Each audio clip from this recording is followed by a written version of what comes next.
Hello students, मैं Zaid Khan online classes में आपका स्वागत करता हूं। तो स्टूडेंट्स, अपन 12th क्लास केमिस्ट्री का चैप्टर नंबर 1 ठोस अवस्था पढ़ रहे थे, जिसमें अपन ने ठोसों के विद्युतीय गुणों के बारे में पढ़ा था।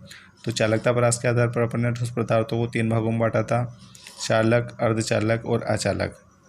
आज अपन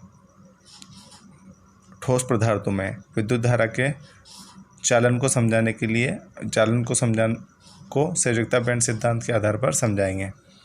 तो चालक, अर्धचालक व अचालक पदार्थों में विद्युत धारा के चालन को समझाने का बैंड सिद्धांत। तो ये चालक पदार्थ है और ये अर्धचालक है और ये चालक है। तो देखिए यहाँ पर चालक में ये संयोजकता बैंड है और ये इसका चालकता बैंड है। यहाँ ऊर्जा अंतराल बहुत कम है। यहाँ अर्धचालक में क्या है, ये संयोजकता बैंड और ये चालकता बैंड, ऊर्जा अंतराल थोड़ा सा इसमें ज़्यादा है। और अचालक में संयोजकता बैंड और चालकता बैंड के बीच में ऊर्जा अंतराल बहुत अधिक है।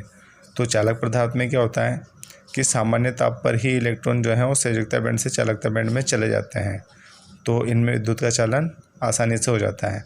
जबकि अर्धचालक में क्या होता है कि सामान्य ताप पर जो है वो संयोजकता बैंड से इलेक्ट्रॉन चालकता बैंड में नहीं पहुंच पाते हैं। तो ये सामान्य ताप पर तो विद्युत धारा का चालन नहीं करते हैं, लेकिन ताप बढ़ाने पर विद्युत धारा का चालन करने लगते हैं। अब अचालक में क्या होता है, अचालक में चाहे ताप बढ़ा दें अपन, तब भी इलेक्ट्रॉन संयोजकता बैंड से चालकता बैंड में नहीं पहुंच पाता। क्यों? क्योंकि यहाँ पर ऊर्जा अंतराल अधिक होता है, अतः ये विद्युत के कुचालक होते हैं।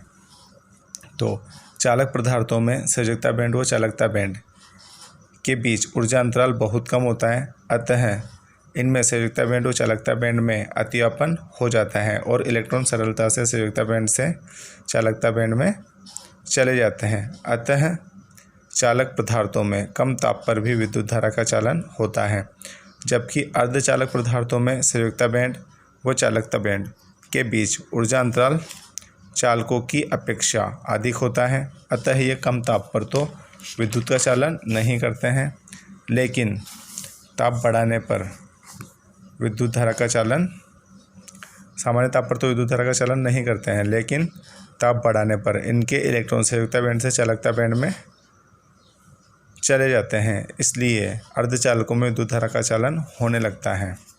अचालक पदार्थों में क्या होता है, अचालक पदार्थों में संयोजकता बैंड व चालकता बैंड के बीच ऊर्जा अंतराल बहुत अधिक होता है, अतः यहाँ ताप बढ़ाने पर भी इलेक्ट्रॉन संयोजकता बैंड से चालकता बैंड में नहीं पहुँच पाते हैं, अतः अचालक पदार्थों में विद्युत धारा का चालन नहीं होता है। तो ये चालकता परास के आधार पर अपन ने पढ़ा। चालकों में सामान्य ताप पर इलेक्ट्रॉन जो है वो सामान्य ताप पर इलेक्ट्रॉन संयोजकता बैंड से चालकता बैंड में चले जाते हैं, अतः विद्युत धारा का चालन करते हैं।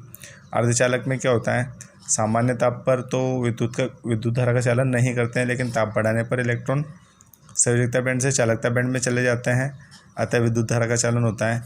और अर्धचालक में चाहे ताप ज़्यादा बढ़ा दिया जाए, तब भी इलेक्ट्रॉन संयोजकता बैंड से चालकता बैंड में नहीं जा पाते हैं, अतः विद्युत धारा का इनमें चालन नहीं होता है।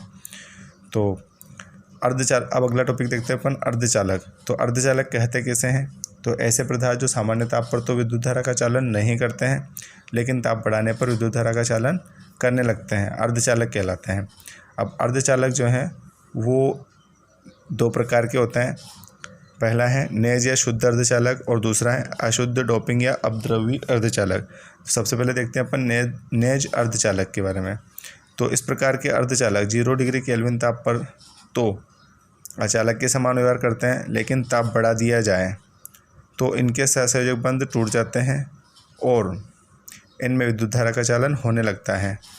तो नेज अर्धचालक के उदाहरण है यहाँ पर शुद्ध सिलिकॉन व शुद्ध जर्मेनियम, मतलब सिलिकॉन और जर्मेनियम ही होगा इनमें, प्योर, कुछ और मिला हुआ नहीं होगा, तो उनको क्या कहेंगे अपन, नेज या शुद्ध अर्धचालक। अब दूसरा है अपद्रव्य या डोपिंग अर्धचालक।